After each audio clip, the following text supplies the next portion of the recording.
I'm not a racist, preach the teacher. You still they never had this. Number one, them wanna run about the gun. I wasn't licensed to have one. The minute they see me, fear me. I'm the epitome, a public enemy. Use, abuse, without clues. I refuse to blow fuse. They even had it on the news. Don't believe the hype. Don't believe the hype. Don't believe the hype. Back when I wrote y'all, yes. We need to remember that he is just trying to stay out of jail because he more than deserves to be there. And that is ultimately what's happening. Nothing he's doing is legitimate because he's never been legitimate, and American people stood by and supported him both. And that is why he's politically relevant, and it should disgust us all, but it doesn't. And so here we are. Well, he was supposed to pay for the whole stage thing, and he left without paying.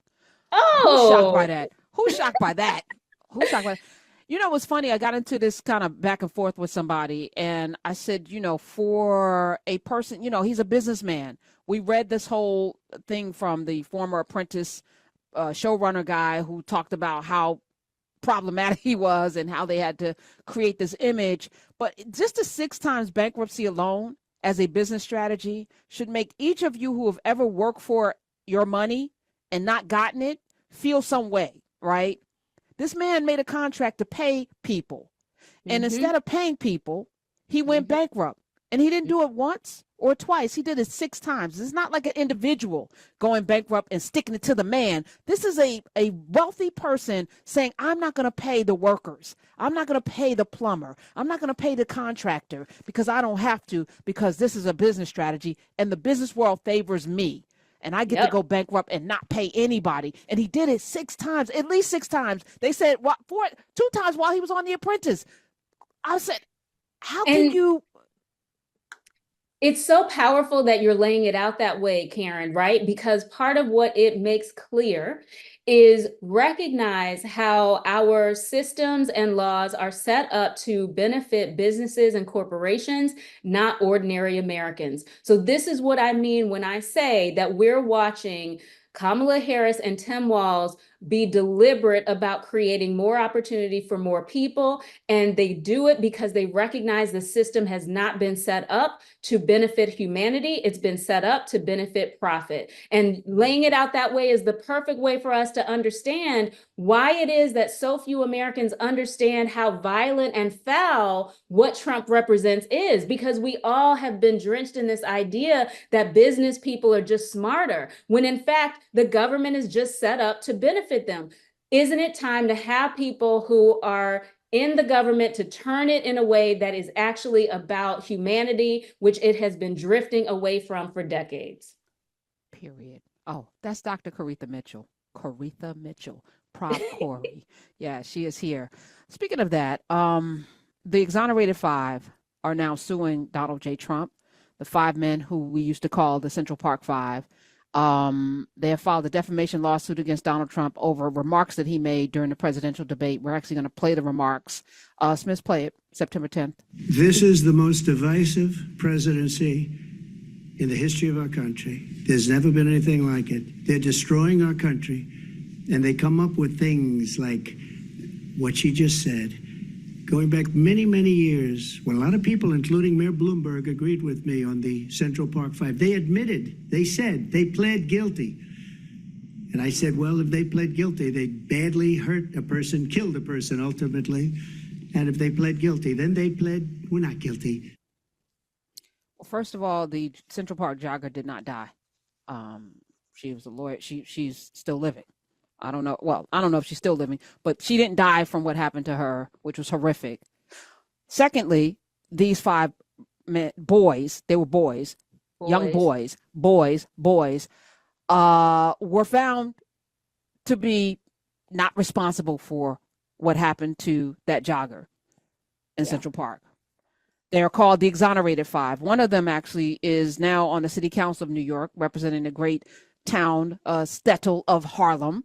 Dr. Yusef Salaam won his city council seat last November, running unopposed in the general election after winning his primary. But Antron McCray, Kevin Richardson, Raymond Santana, Corey Wise, and Yusef Salaam are now the exonerated five. They pled they guilty when they were tried. And the rape happened April 19th, 1989. The victim has since died. I think she has since. Has she since? I gotta look this up. She didn't die at the time. Well, I'm sorry. This is what Trump said. Okay, the complaint said that Trump's statements were demonstrably false because they didn't plead guilty. She didn't die. The plaintiffs never pled guilty to any crime or were subsequently cleared of all wrongdoing. Further, the victim of the assaults were not killed. The complaint further said that the men, now in their 50s, have suffered injuries as a result of Donald Trump. We could see it. Yeah. They're living the trauma. I don't know what it feels like to send a 16-year-old boy, especially the size of Corey Wise, to a maximum prison, found guilty of rape. But y'all know already, okay, how rapists are treated in jail. Now, imagine these little boys going in with that on, and they didn't do it. Okay, so I'm going to say less about that. But the 5 who were teenagers were indicted, maintained their innocence. This man took out full-page ads in the New York Times, the New York Daily News, the New York Post, and Newsday. 4 New York newspapers, because I worked at one of them, paying $20,000 to $25,000 per paper. So he spent $100,000 plus to put an ad to call for their death. Okay, call for their death. Yes, before their trial. You think that didn't have an impact on the outcome? Didn't taint the jury? Law and order. So for him to sit here and say it again and use this term, isn't this a divisive moment?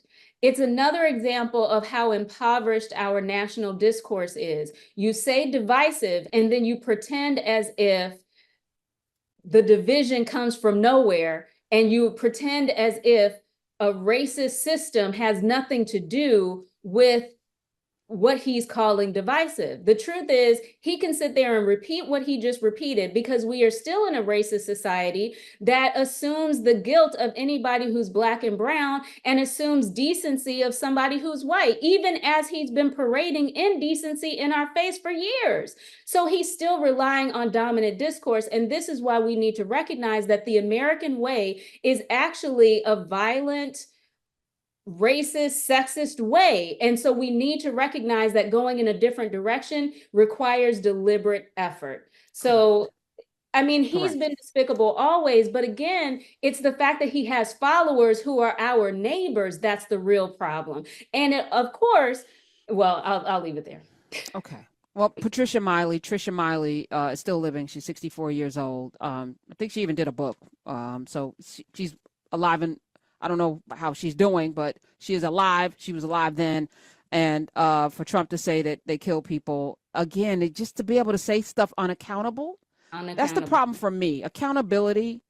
Y'all, like, do all of you not want to be held accountable? Is this what is this the world that we're in, where nobody wants to be held accountable, so therefore you want to support somebody just saying stuff because you just want to say stuff?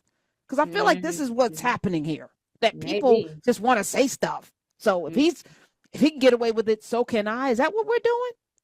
Wow. I hope not. I hope that's not who we are. My days are cooler, nights are warmer, and I put the blame on you.